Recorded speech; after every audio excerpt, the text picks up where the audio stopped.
اللہ الرحمن الرحیم الحمد لأہلہ والصلاة علی اہلہا وبعد فاعوذ باللہ من الشیطان الرجیم بسم اللہ الرحمن الرحیم سبحان الذي اسرى بعبده ليلا من المسجد الحرام الى المسجد الاقصى الذي باركنا حوله لنريه من آياتنا انه هو السميع البصير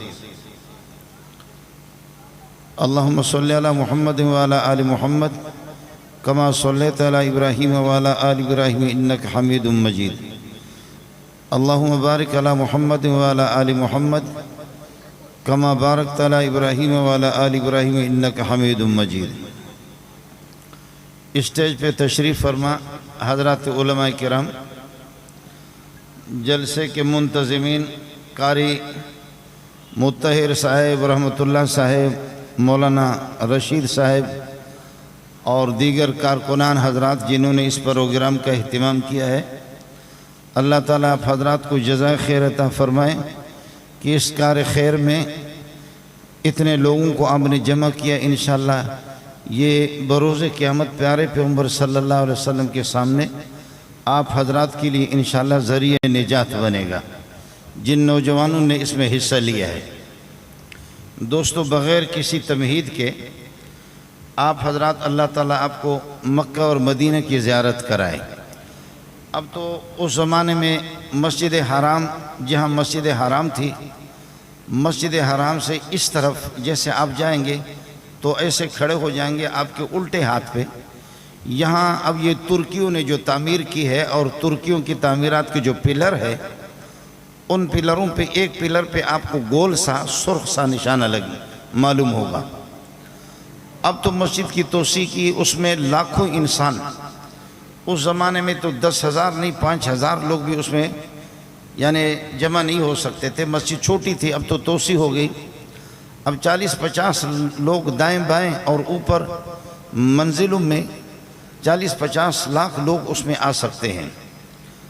لیکن اس زمانے میں یہ مسجد اتنی نہیں تھی۔ مسجد جہاں تک تھی اس سے تھوڑا سا آگے یہاں حضرت علی کے ہمشیرہ حضرت ام ہانی کا گھر تھا، جو رسول پاک صلی اللہ علیہ وسلم کی چچا کی بیٹی ہے ام ہانی۔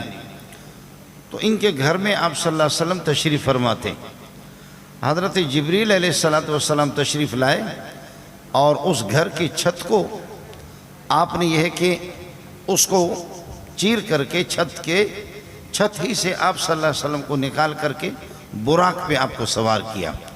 اب اس پر پورے یعنی ہزاروں صفحات کی کتابیں لکھی گئی ہے کہ ہر دور کے اندر کعبۃ اللہ کی اصل شکل کیا تھی اور ہر صدی کے اندر اس میں کتنا اضافہ ہوا۔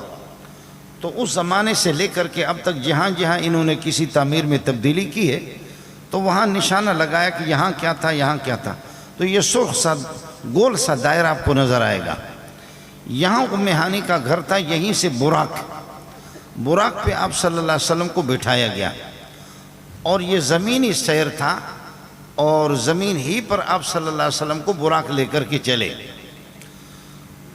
براق وہ نہیں ہے کہ جو میرے اور آپ کے گھروں کے اندر ایک تصویر لگی ہوتی ہے کہ گھوڑے کی تصویر ہے یا گھوڑی کی تصویر ہے، پھر اس کے ساتھ ایک خاتون کی خوبصورت ایک خاتون کی تصویر لگائی ہے۔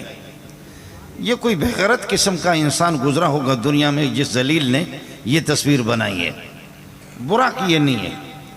حدیث میں یہ کہا گیا ہے کہ دراز گوشت آپ سمجھتے ہیں، دراز گوشت جس کے بڑے لمبے لمبے یہ ہے کہ کان ہوں، گدھے کو کہتے ہیں۔ دراز گوشت میں اس لیے کہہ رہا ہوں کہ جب محدثین اور مفسرین جب رسول پاک صلی اللہ علیہ وسلم نے جب دراز گوشت پر سواری کی ہے تو یہ نہیں کہتے کہ نبی نے گدھے پر سواری کی ہے۔